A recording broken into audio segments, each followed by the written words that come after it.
Welcome to the Heavy Spoilers Show. I'm your host Paul the Dreamer, and today we're going to check out Helena's tapestries for what's going to be happening on House of the Dragon. With season 3 over, we're looking ahead to the 4th and final season of House of the Dragon, and yes, they are saying it is still just going to be 4 seasons. But a fair bit has changed from the book, such as Gwaine still being alive, Aegon teaming up with Aemond, and Hugh's reasons for why he's possibly going to switch sides. In this video, we're going to be going through what happens in the book, so this might give you a fair idea of where things could go. I also want to talk about my own ideas as well, and I'd of course love to hear yours in the comments. We've also dropped several new shirts inspired by the finale, including our Cruel Queen one, and also our one inspired by Ulf. That's at the merch store below, and if you buy both, you'll get 12% off. Yeah, massive savings. But we said in our breakdown that after the Battle of Tumbleton, that basically we didn't know if that could be topped. It was the best battle in the franchise of the show history.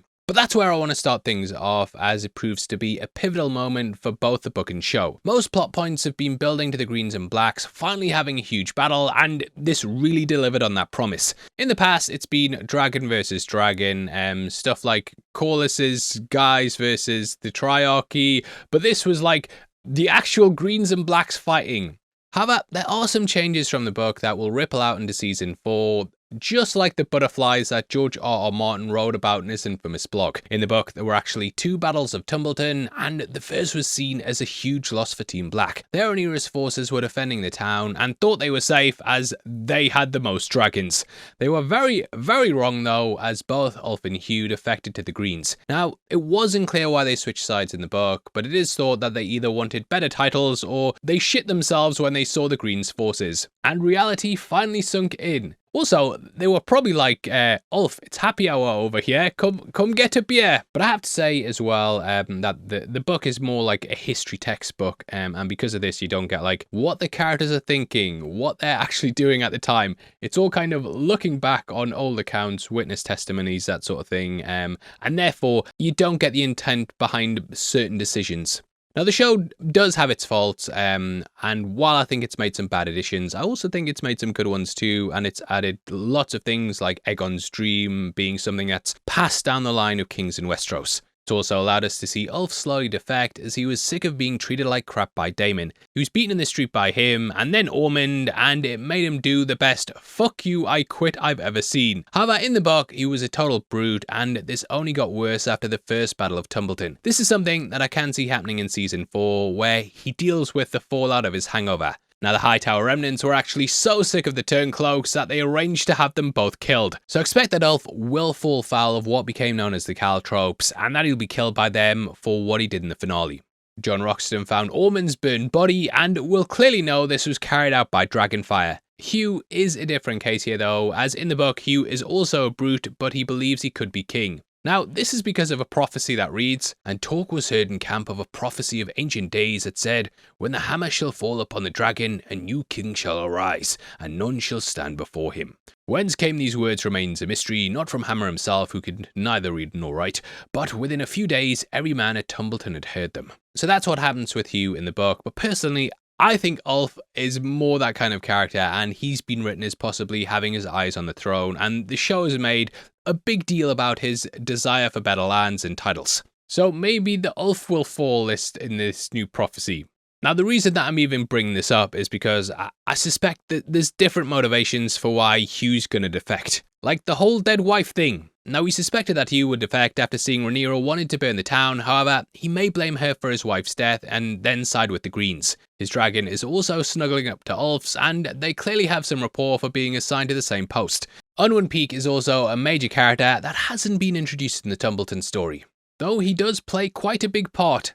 However, Ryan Condal has promised new characters and dragons in season 4, so I expect that we could see Peake in season 4. Because Peake's what the cool kids say, isn't it? Now, in the book, he tried to take charge of the town after Ormond's death and was part of the Caltrops plot. Unwin even survived the second Battle of Tumbleton, and Jon Roxton also played a major role post-battle. Lord Fotley was actually killed when the town was taken in the book, but the shows kept him alive, and we saw him with his life, Lady Sherris. In the book, Jon actually took her for himself after the first battle, and I'm expecting to see all order go out the window now that Ormond's dead. Ulf killing Aemond was also something new for the show, so with him having a dragon and being the one to win the day for the Hightowers, there's going to be a fair bit of tension between Bold Jon and Ulf. Now the second Battle of Tumbleton is potentially coming as well, and that was a win for the Blacks in the source material. I am interested to see how this goes though, as the show may just combine them, and if they don't go with Part 2, we'll probably just have this as one big Battle of Tumbleton. Beyond that though, there are some major changes, as we've seen Aegon's return, with Tom Glencarney delivering an episode-stealing performance as he chastised his brother. I'm alive! The king demanded that Aemond come with him to Tumbleton, and though they never arrived in the finale, they are on their way, despite Aemond's goth girlfriend's pleas. At this point in the book though, Aegon's whereabouts were unknown, and Aemond was burning the Riverlands, so they are clearly altering things. The problem for the Greens though is that Old One Eye doesn't have his dragon at the moment. Aemond though did have a redemption moment, which mirrored Daemon bending the knee to Rhaenyra in Season 2. I expect he's going to try and make up for attempting to kill his brother, and he may follow him through the first half of Season 4. That will then likely lead to the God's Eye, which we'll talk more about after a quick word from our sponsors. So over the last year, you may have noticed that I'm dressing a lot better. It's actually helped me quite a lot in how I feel, and when I dress better, I tend to feel a lot better about myself as well. Some of the best clothes I've worn have actually come from our sponsors Quins, who make it easy to look your best and feel your best as well. I just picked up this polo shirt for them, which fits perfectly around my chest and arms, but it's also loose around my stomach. Fits perfectly, and I also picked up this sweater and this amazing shirt as well. Quins makes everyday staples that work at a way better price. They have ultra soft organic cotton tees, Mongolian cashmere sweaters, and premium denim and chinos from just $60. That means they're also priced between 50 to 80% less than comparable brands. While these items are all premium as well, and the same quality as luxury brands, they've managed to avoid the price that comes with them by cutting out the middlemen. And it's not just clothing. Quins has become my go-to for everything from hotel quality bedding and bath essentials to premium cookware and also travel must-haves. They'll get you through the summer in style as well and carry you all the way through the autumn, winter and spring. Quins is absolutely fantastic, and you can upgrade your wardrobe or your loved ones all year round.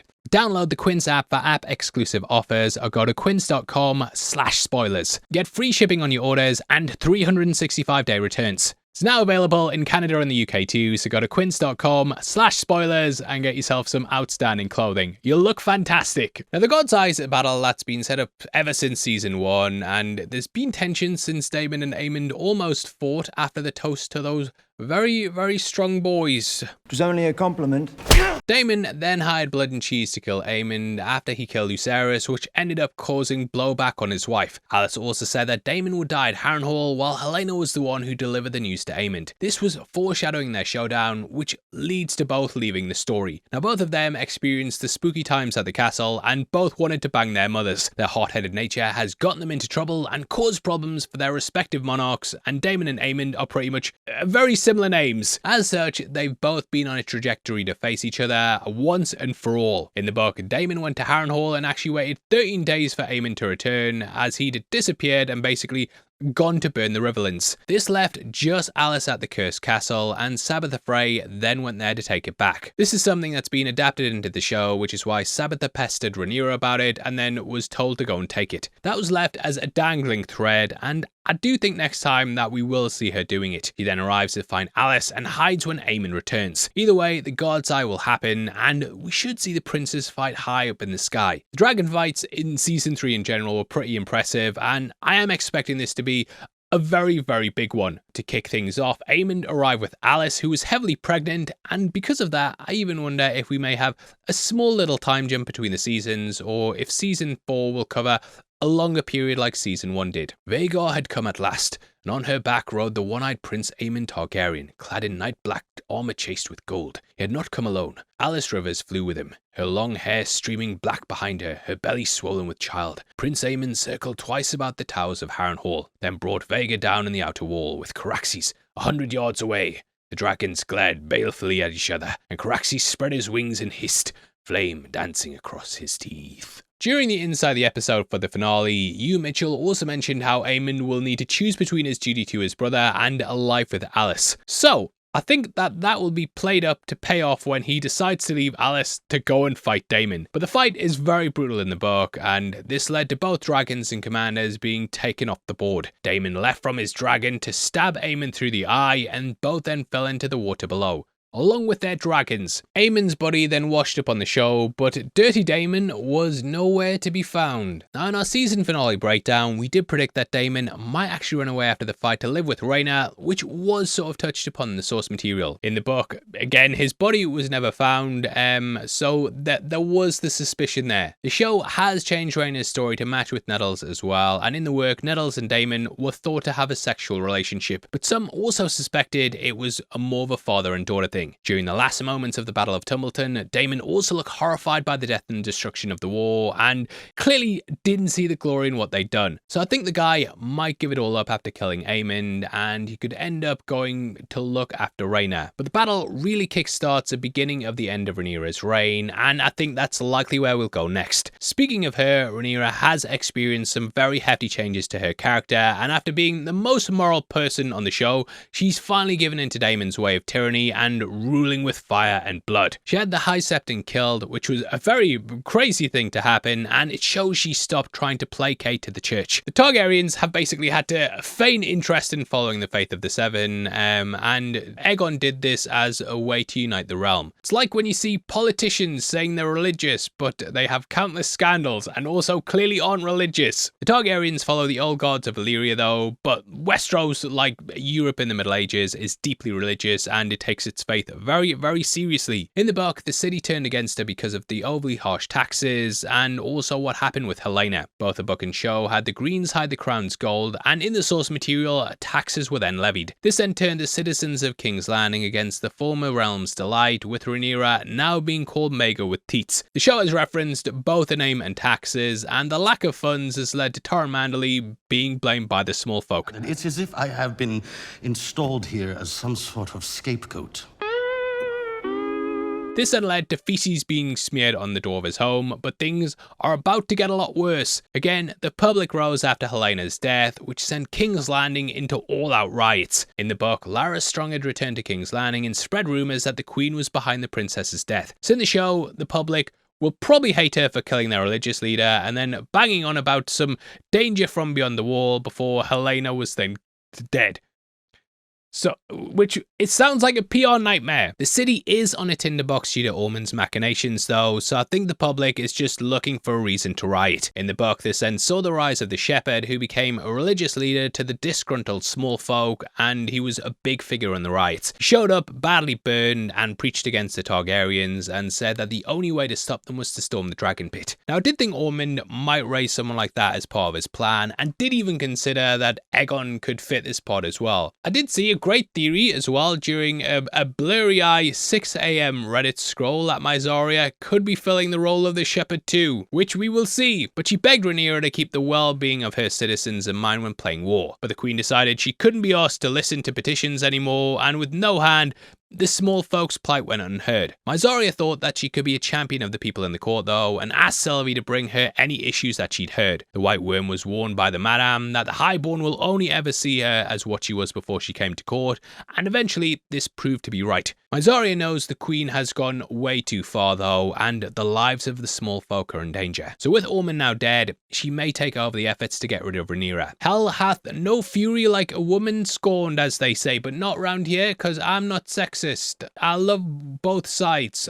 Women and men are great, and all are great. But in the book, she stayed behind after warning Rhaenyra that her position in the capital was untenable. Once this fell, Plurkin the Flea installed a bastard of Viserys named Tristan Truefire, who I think we may have seen a glimpse of in season 1. Mysaria was told though that if she walked naked to the castle of the gods while being whipped and actually made it, she'd then be left free. However, she died after only making it halfway. But I think Mysaria may feel responsible for having helped Rhaenyra take power and now try to do something to stop it. In the book, the dragon pit was stormed by the shepherd's followers, which is something that Helaena saw in her dream. Ryan Condal has promised new dragons as well, and Shiraxes, Morgul, Tyraxes, Dreamfire and Syrax all died during the falling of the dragon pit. So that's something I think we'll definitely see, and I know we saw Dreamfire in the vision, but Helaena being on top of it is clearly not happening. But maybe we'll see a similar shot, albeit without Helaena riding it. Now Corlys might also be someone who can help Mysaria. In the book, Corlys was imprisoned after trying to warn Adam that the Queen was going to imprison him due to Ulf and Hugh switching sides. In the finale, we saw the Valyrian soldiers appear at King's Landing, and Alan then decided to use them to protect the Queen. In the book, these dudes were already in the city as they remained there from when Rhaenyra took King's Landing. Once Corlys was arrested, they then tried to stage a coup, and the rest of the soldiers then went into the city to join the riding. The show has played things a bit differently though by having Aemond arrest Corlys. Daemon then said he was taking him as prisoner for trying to broker peace. Because of this, I think he'll no longer be the hand of the Queen and will be locked up in the cells, which may cause him to turn. So we could see the men of Driftmark try to liberate Corlys. I do wonder as well if it will lead to tensions between Alan and the men, as he's clearly now seeking after power and position. Perhaps due to him obeying Rhaenyra in the Sept, he will be made hand of the king. After being warned, Adam then went to the Isle of Faces and supposedly met with the Green Men who were seen earlier in the season. He then went to burn Tumbleton, which led to him fighting Darren's dragon above the town. Now, we never saw Darren's body, and it is said that if you don't see the body, the character's not dead, and that circles back to Daemon before. So I do expect we'll finally see him ride to Saurian, but I don't know if that will go down well. But how will the show end? Well, in our review, we spoke about how House of the Dragon is just a small part of Fire and Blood, and it's basically just the Dance of the Dragons section. Because of that, though, the story continues. However, there are a few natural endpoints for the show, and the most obvious one is Rhaenyra's death. In the book, Aegon conducted a successful coup on Dragonstone, and after the city fell, Rhaenyra had to sell her crown for passage to the island. He then arrived, only to learn that Aegon was still alive. I'm alive! He then fed her to his dragon, and that was that. His reign, though, was quite literally short and sad. Like that's what it's called in the book. The dance wasn't over after this, and he had to make a deal with Corlys and Alan to get ships to King's Landing. However, after the second Battle of Tumbleton, the Rivermen smashed the Green forces at the Battle of the King's Road, and this then led Larys to poisoning Aegon as the king refused to surrender the city. Aegon the Younger was then installed on the throne, and at present in the show, he's currently in Pentos. So he could end with either Aegon or Aegon the Younger taking the throne, but I feel that ending with Aegon the Older on the throne would be a bit more poetic. We've had this massive war that's caused untold death and destruction, only for us to basically be back where we started. He's never been told about the prince who was promised prophecy either, and this could be why it doesn't get passed on. Has he been told about it? I don't think he has. If he has, erase this part of the video from your memory. But everything's been all about ego and a family squabble that's done nothing to improve the lives of the people of Westeros. Having Aegon on the throne also kind of sets up why the dance basically begins the end of the Targaryen dynasty. Most of the dragons died and none would be alive by a Night of the Seven Kingdoms, which takes place 78 years later. So yeah, just ending on a note where it's like, Aegon's the king. Is he gonna be? He's probably not gonna be a good king. That makes sense why everything's shit after it. Anyway, that wraps up our predictions, and I'd of course love to hear your thoughts below. Please come back in 2028 to see if we're right, and also drop a like on the video and drop a comment with all your thoughts below. If you want to follow us on Instagram as well and keep up to date with what we're doing, then make sure that you check us out at Heavy Spoilers. Also, I'm running a half marathon on the 13th of September for the Newcastle Cats and Dogs Shelter, and there is a way you can donate to that and get videos early, and all you have to do is click the join button. All our early videos will get sent out to you. It's just 99 cents a month, and then what we're doing is collecting all the money that's raised through that, giving it to the charity, and then it's us giving something back to you, so you get early videos and you giving something to a charity for just 99 cents a month. So it's a big help to everyone. If not though, thank you so much for watching through this video anyway. I've been your host Paul. As always, you've been the best, and I'll see you next time. Take care. Peace.